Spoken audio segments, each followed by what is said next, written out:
Buongiorno. Buongiorno a tutte e buongiorno a tutti. Saluto i presenti in sala nell'aula magna di Palazzo Bo e tutti coloro che sono collegati in video streaming. Benvenuti alla laurea ad honorem a Matthew Finkin William. Sta per entrare in aula magna il corteo accademico composto da felucati, docenti dell'Ateneo, delegate, delegati, prorettrici e prorettori. La docente proponente la laurea, professoressa Adriana Topo, la presidente della scuola di giurisprudenza, professoressa Chiara Maria Valsecchi, il laureando ad honorem e la magnifica rettrice dell'Università di Padova. Li accogliamo con un applauso.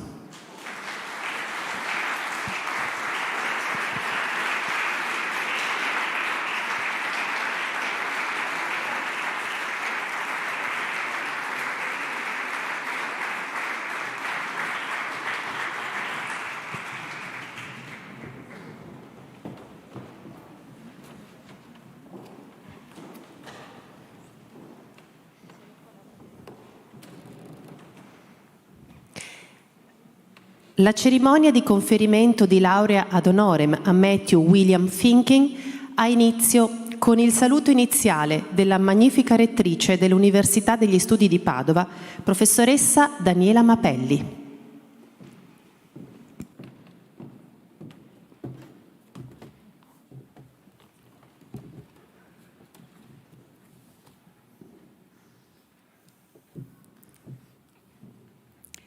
Care e cari, è con grande piacere che do il benvenuto a tutti i rappresentanti della comunità accademica, agli ospiti qui convenuti e in particolar modo al professor Matthew Finkin, al quale abbiamo il piacere e l'onore di conferire oggi la laurea ad honorem in giurisprudenza.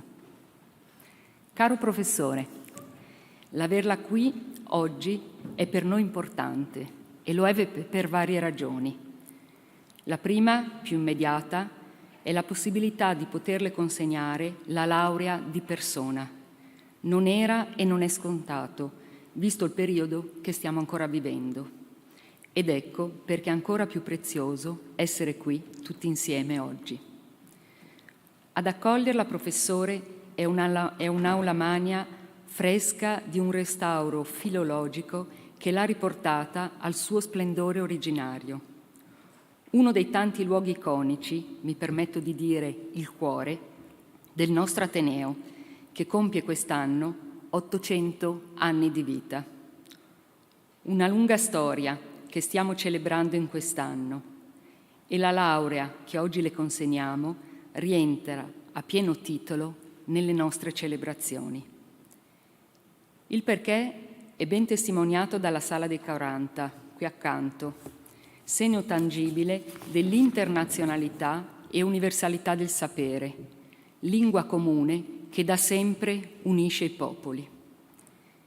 E la laurea d'honorem che andiamo a conferire testimonia l'apertura dell'antica scuola giuridica padovana, antica quanto il nostro Ateneo, ai rapporti con studiosi di fama internazionale e la sua volontà di sempre più rapportarsi con essi, volontà auspicata che vogliamo continuare ad assecondare. Parlare di universalità del sapere, del linguaggio che accomuna la scienza nella via del progresso, di una società più etica, giusta, democratica, non può non richiamare alla mente le immagini che stiamo vedendo in questi giorni arrivare dall'Ucraina. E ancora una volta voglio ribadire la ferma condanna e l'indignazione del nostro Ateneo per la vile aggressione che sta mettendo in ginocchio donne, uomini, bambini, persone anziane e persone in difficoltà. Ma questa è la guerra, dolore, ferite che mai più si rimargineranno. E anche in una giornata per noi di festa, come quella di oggi, il nostro pensiero è per il popolo ucraino. Passo ora a delinearvi, in maniera giocoforza sintetica, vista la lunga carriera, il profilo del professor Matthew William Finkin, uno dei maggiori esperti sul tema della tutela della privacy nel rapporto di lavoro, argomento sul quale ha pubblicato scritti che ancora oggi vengono considerati fondamentali per chi vi si applica, con l'intento di comparare common law e civil law. Egualmente notevole è la sua produzione scientifica per coloro che intendono indagare i presupposti, anche storici e filosofici, dell'individuazione degli interessi meritevoli di tutela e degli strumenti più efficaci per la loro protezione. In particolare, il professor Finkin ha intuito il potenziale impatto delle tecnologie informatiche anche in relazione al rapporto di lavoro, promuovendo un dibattito scientifico che ha anticipato l'emergere, su vasta scala, di complessi problemi giuridici relativi al bilanciamento tra esigenze imprenditoriali e protezione della sfera privata del lavoratore. Il professor Finkin ha altresì promosso, attraverso la conduzione del Comparative Labor Law and Policy Journal, una delle più autorevoli riviste scientifiche internazionali in materia di diritto del lavoro, incontri tra studiosi destinati a tradursi non solo in una consistente produzione saggistica, ma in collaborazioni internazionali e intergenerazionali.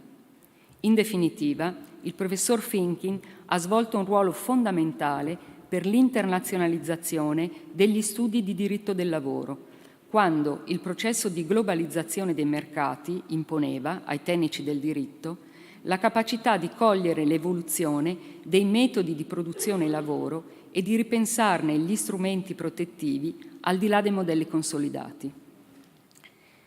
Il professor Finkin è stato professore Fulbright presso l'Università di Münster, docente del Fondo Marshall tedesco presso l'Università di Costanza, resident fellow dell'Institute for Advanced Studies di Nantes in Francia e visiting professor presso il Centro Interdisciplinare di Herzliya in Israele.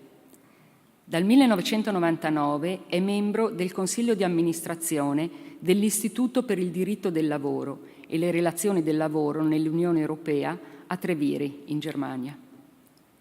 Oltre al lavoro accademico, il professor Finkin è attivo come arbitro del lavoro.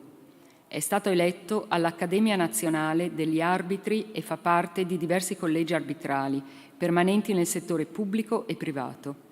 Nel 2020 gli è stato conferito il premio Susan C. Eaton Outstanding Scholar Practitioner dalla Labor and Employment Relations Association. Caro professor Finkin, una delle tematiche a cui lei è più legato è quello della libertà di espressione e di insegnamento. È il tema sul quale verterà la sua lexio di oggi. E l'università, che fa della libertà la sua cifra fondante, come ricorda il nostro motto Universia, Universis, Patavina Libertas, è lieta di accoglierla fra noi, quale nostro laureato, e di sentire riecheggiare, ancora una volta, parole di libertà e sulla libertà fra queste mura.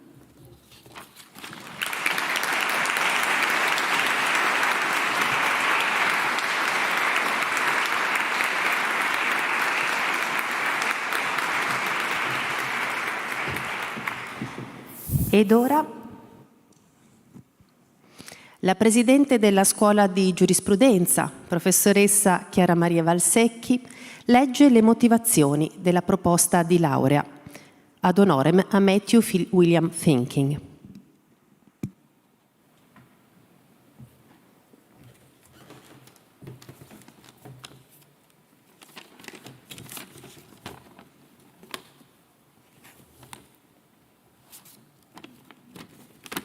Per essere uno dei maggiori esperti sul tema della tutela della privacy nel rapporto di lavoro, argomento sul quale ha pubblicato scritti che ancora oggi possono essere considerati fondamentali per chi svolga ricerca sull'argomento, volendo confrontarsi con il diverso approccio degli ordinamenti di common law e di civil law, e per chi intenda indagare i presupposti, anche storici e filosofici, dell'individuazione degli interessi meritevoli di tutela e della delineazione degli strumenti di protezione degli interessi individuali.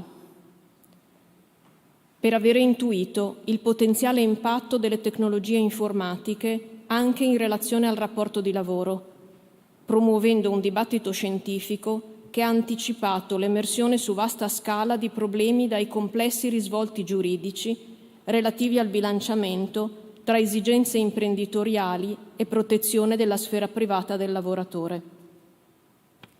Per avere promosso, attraverso la conduzione del Comparative Labor Law and Policy Journal, una delle più autorevoli riviste scientifiche internazionali in materia di diritto del lavoro, incontri tra studiosi destinati a tradursi non solo in una consistente produzione saggistica, che gli studiosi non possono ignorare, ma in collaborazioni intergenerazionali e internazionali, che hanno rotto i confini dei tanti mondi locali del diritto del lavoro.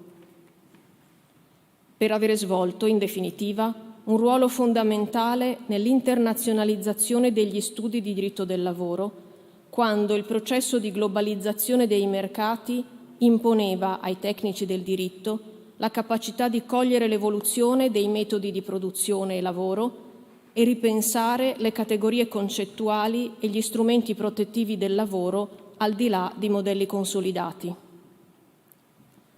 Per avere condotto la propria ricerca con apertura nei confronti di tutti i rami del sapere e per avere valorizzato nella propria attività saggistica i contributi provenienti da tutti i contesti nazionali e culturali, valorizzando solo l'accuratezza del metodo applicato dall'autore all'analisi e la coerenza e capacità persuasiva dell'argomentazione.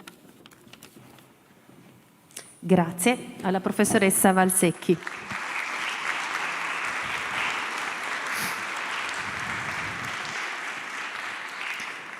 Ed ora la cerimonia prosegue con la formulazione ufficiale della proclamazione del conferimento della laurea ad honorem, con la voce della professoressa Daniela Mapelli, magnifica rettrice dell'Università di Padova.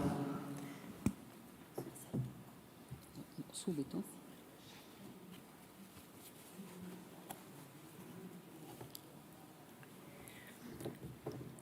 Noi, professoressa Daniela Mapelli, rettrice dell'Università degli Studi di Padova, vista la deliberazione del Dipartimento di Diritto privato e critica del diritto dell'Università di Padova del 19 dicembre 2018, visto il decreto ministeriale 270, 22 ottobre 2004, visto il decreto ministeriale 25 novembre 2005, con il quale è stata definita la classe del corso di laurea magistrale in giurisprudenza, visto il regolamento per il conferimento dei titoli di laurea e di dottorato ad honorem dell'Università degli Studi di Padova, emanato con decreto rettorale numero 144-461, 13 marzo 2019, vista l'approvazione del Ministero dell'Istruzione, dell'Università e della Ricerca con lettera numero 12614 del 9 agosto 2019, conferiamo a Matthew William Finkin la laurea magistrale ad honorem in giurisprudenza e gli rilasciamo il presente diploma a tutti gli effetti di legge.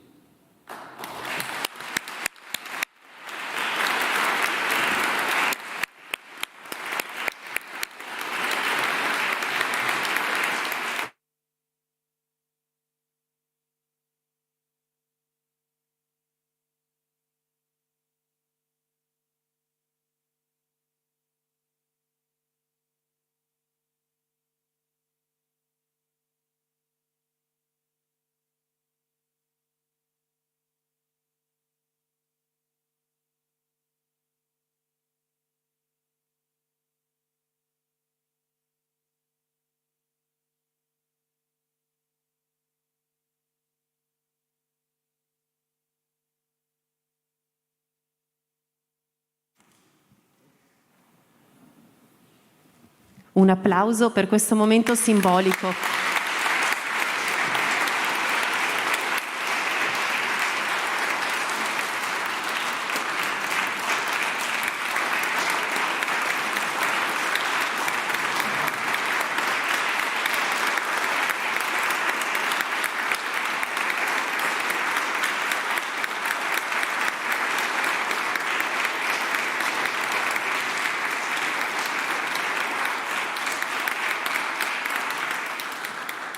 Grazie, grazie. Ed ora il laureato ad honorem Matthew William Finkin prende posto al podio per il suo discorso.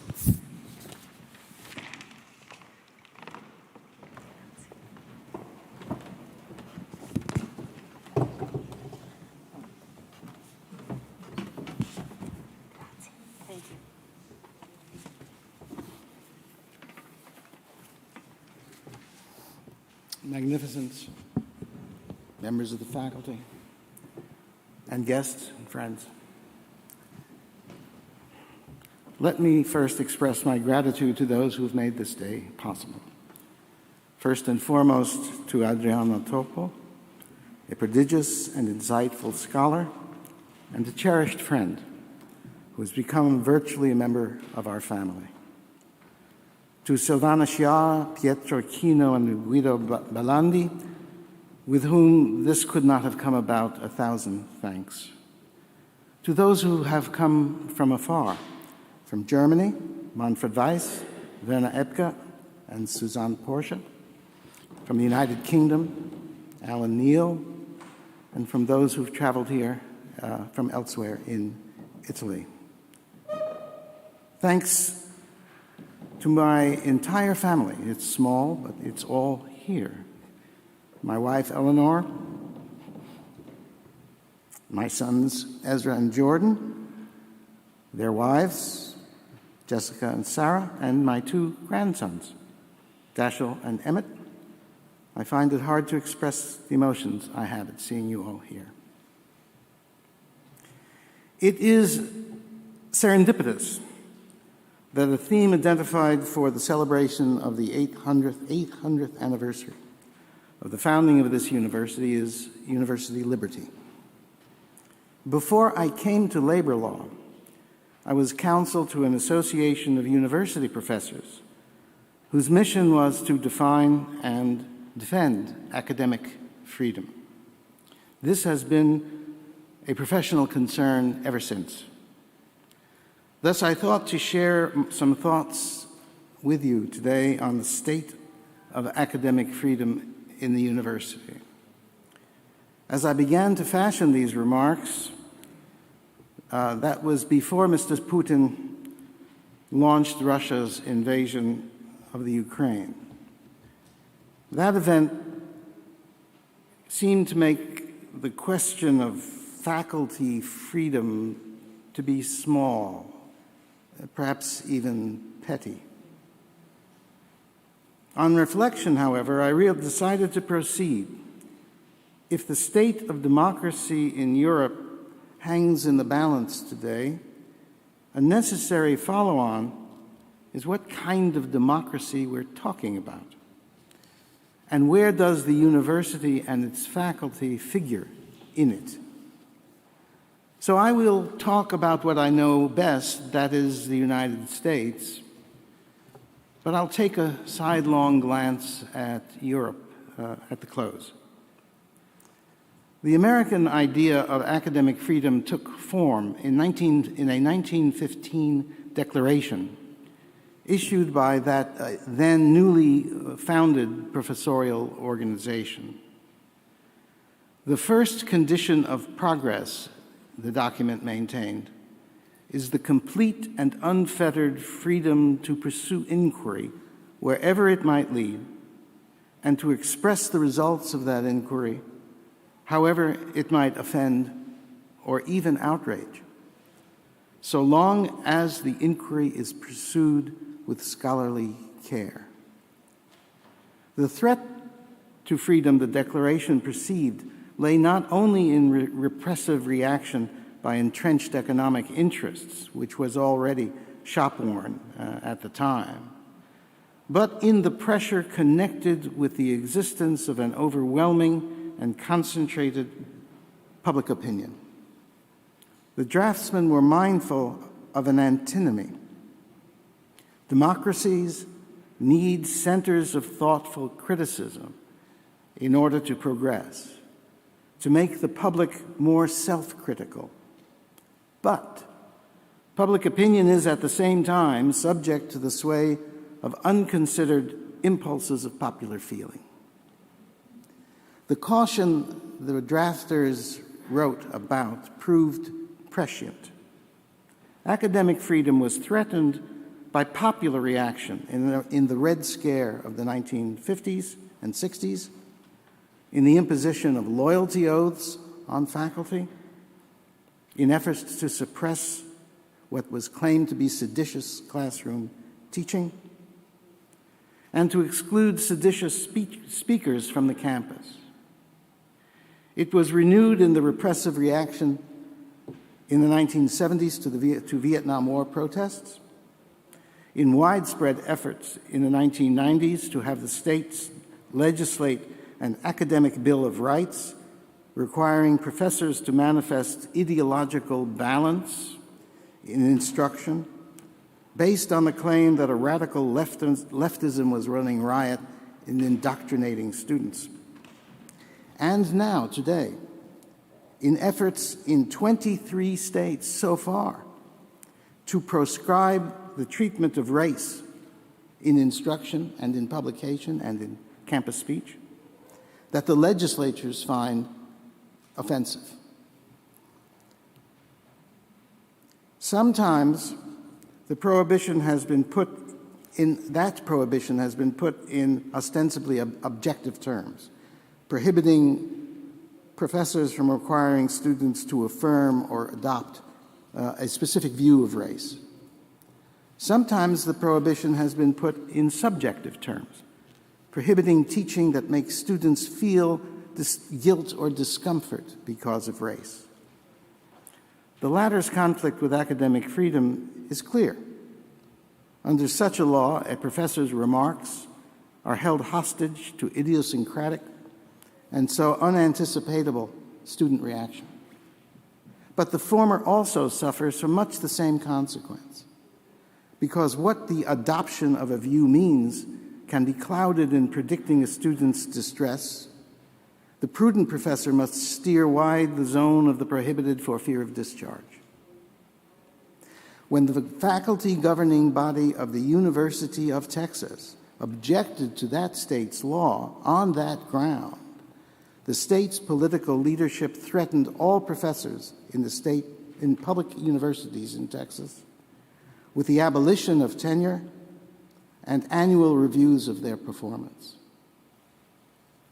These externally imposed political constraints were and are being contested in the legislatures and in the courts in the terms the profession framed 100 years ago. That historical conception has provided a principled and often successful ground of defense in the past, and one can only hope it will continue to do so in the future. What is new in this development, the architects of the American theory did not anticipate: that the assault on freedom would come not from external forces on the right, but from forces internal to the university on the left, faculty as well as student, who would shift the university's mission from providing a field on which ideas contend to being a contestant in aid of partisan opinion. The State of Israel has drawn intramural demands for the boycott of Israeli universities and shrill condemnations in the wake of the Gaza war. The latter issued not only by faculty members named as such, but also in the name of the academic units that house them, dragooning the institution into support for their cause. The Department of Urban Planning at my university issued just such a statement. "Stand in solidarity with Palestine," it was captioned. That goes on at length to condemn Israel as a perpetrator of massacres, without, by the way, mentioning Hamas's launch of thousands of missiles in indiscriminate search of civilians of every persuasion to kill. It is far from obvious what the disciplinary bite of urban planning is on the morality of the Gaza war.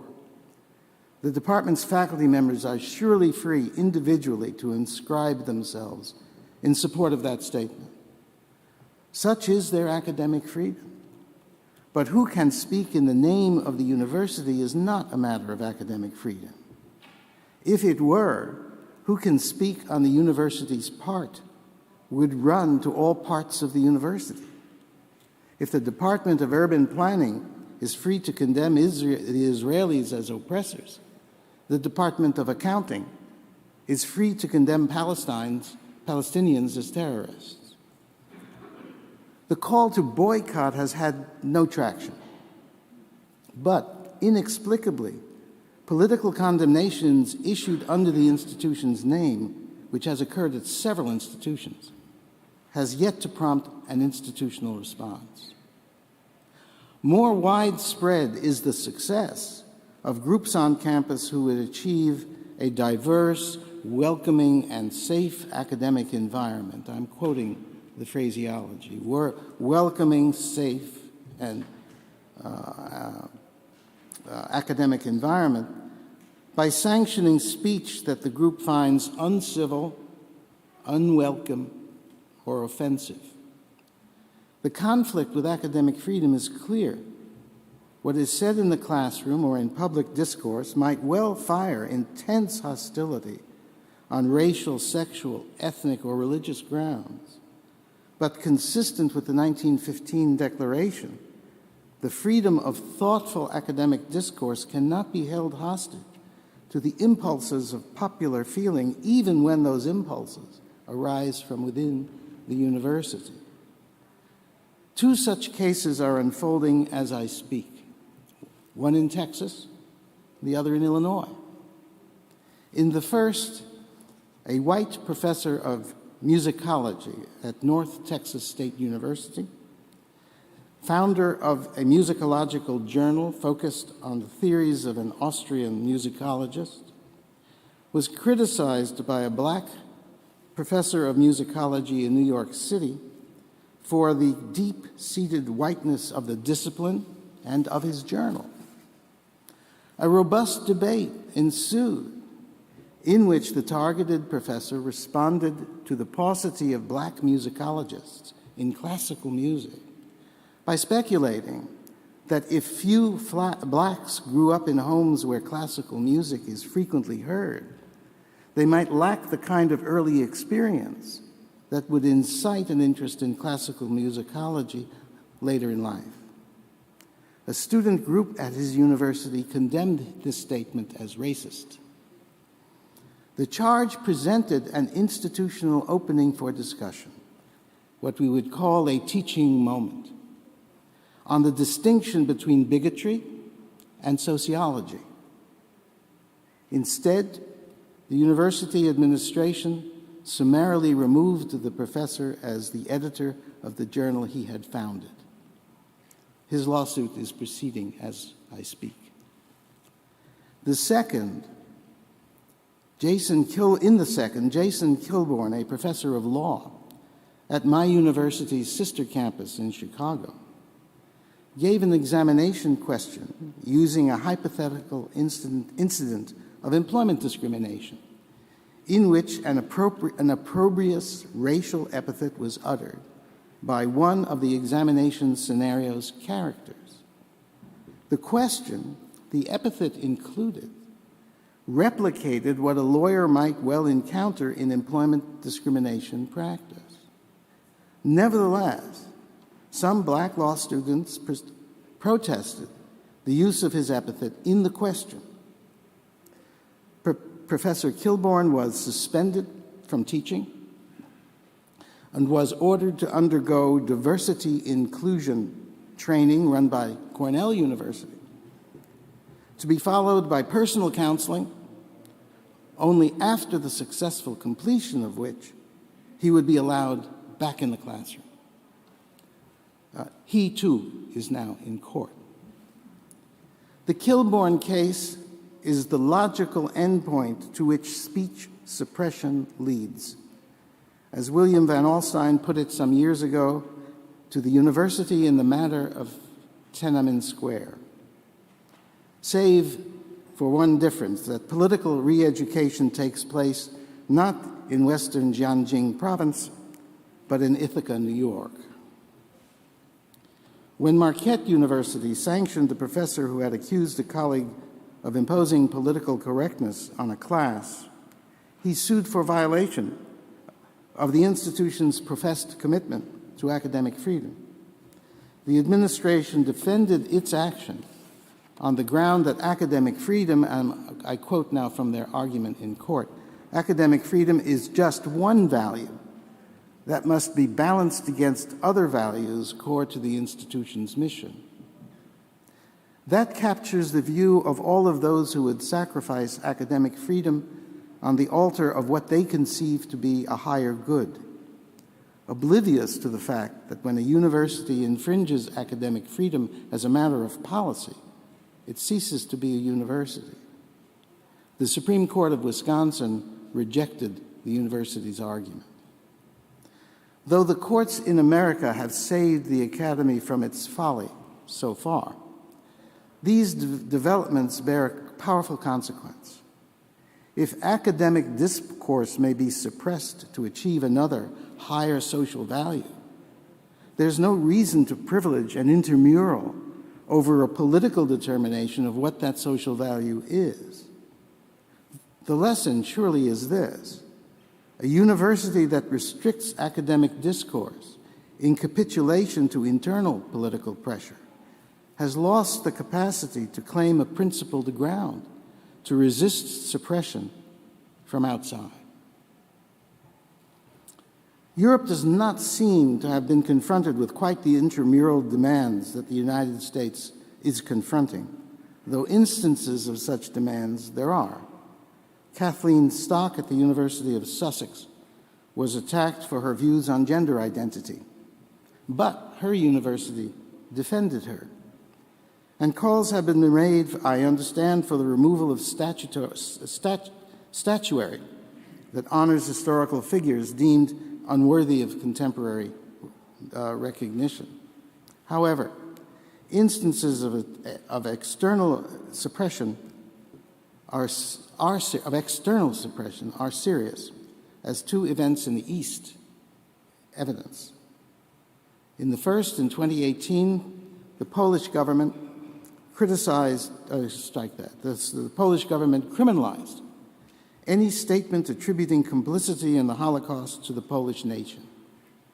In other words, respectable historical scholarship was to be made a crime. After scholarly groups worldwide protested, the law was rechanneled, the upshot of which remains to be seen. The spontaneous and overwhelming manifestation of public support for Ukrainian refugees might provide a strong antidote to the law's obvious xenophobic provenance and purpose.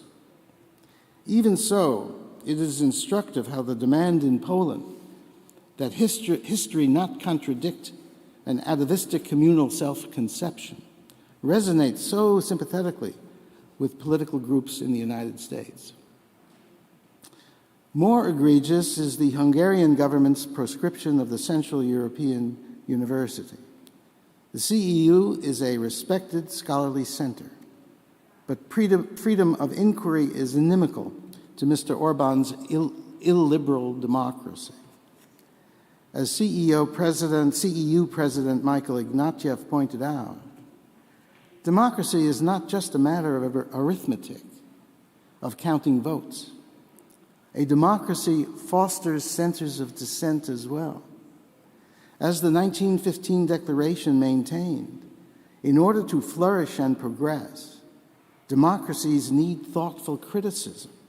Democracies need free universities. It is unsurprising that last month, President Daniel Ortega of Nicaragua seized control of 5 of that nation's autonomous private universities. The European Court of Justice held Hungary's action to be unlawful.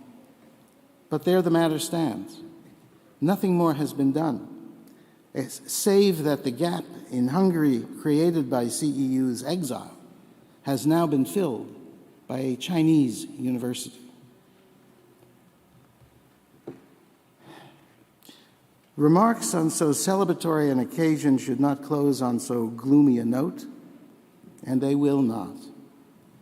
My undergraduate studies were in geology, from which I learned the value of taking a long view.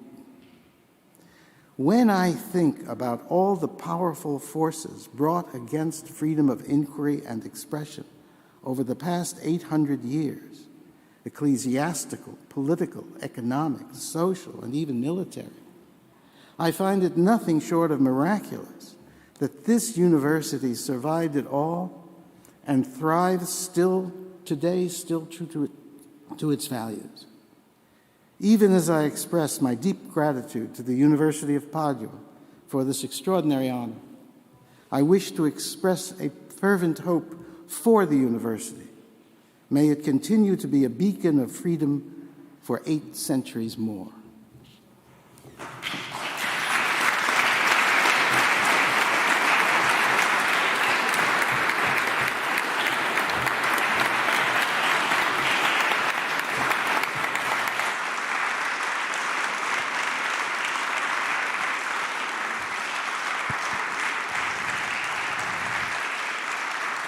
Grazie al professor Matthew William Finkin, il nostro laureato ad honorem. Thank you very much.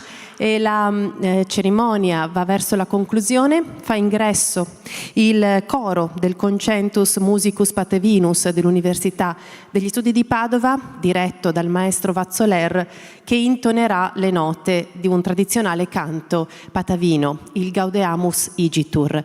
Lo ascoltiamo seduti e poi un ultimo momento della cerimonia.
Grazie anche al coro e infine invito la magnifica rettrice, professoressa Daniele Mapelli, e il laureato ad honorem, professor Matthew William Finkin, a raggiungermi perché c'è il tradizionale, la tradizionale conclusione di queste cerimonie, un po' scherzosa, un po' goliardica.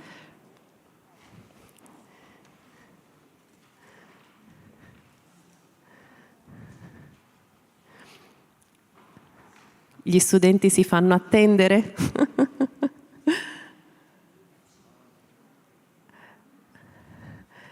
Accogliamo con un applauso la Goliardia di Padova.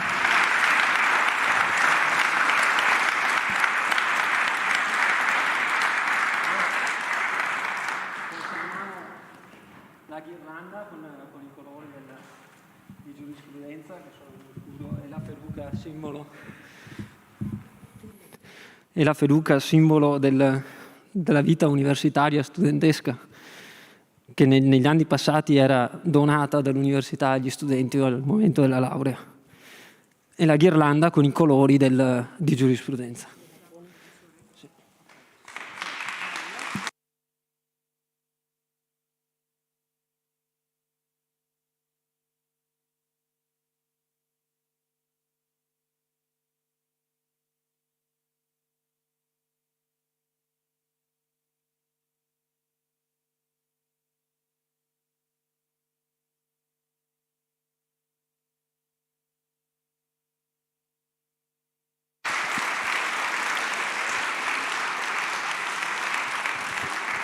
Grazie a tutti, la cerimonia si concluderà con le foto di rito. Vi ringrazio di essere stati qui, ringrazio chi è collegato in streaming. Grazie e continuate a seguire gli appuntamenti di questo straordinario 800°. Grazie.